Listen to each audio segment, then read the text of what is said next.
আজ থেকে প্রায় ৩ বছর আগে প্রভু জগন্নাথ আমার বাড়িতে আসেন। পুরী থেকে আসার সময় আমার শাশুড়ি মা আমার জন্য জগন্নাথ দেবকে এনেছিলেন। তারপরে আস্তে আস্তে আমি জগন্নাথ দেবকে আমার মনের ইচ্ছা মতো সাজিয়ে তুলি। প্রথম বছর আমি তাকে বাঁশি দিই, তার পরের বছর তাকে আমি মুকুট দিয়েছিলাম।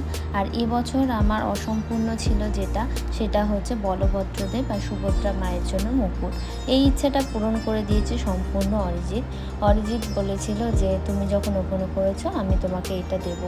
তো সেই হিসেবেই ও কথা রেখেছে। আমার পছন্দ মতো বলভদ্রদেব এবং সুভদ্রা মায়ের জন্য মুকুট এনে দিয়েছে, আর আমার ভীষণ পছন্দ হয়েছে। তোমাদের কেমন লেগেছে? জগন্নাথ দেবের আর বলভদ্র সুভদ্রা মায়ের তো খুবই ভালো লেগেছে।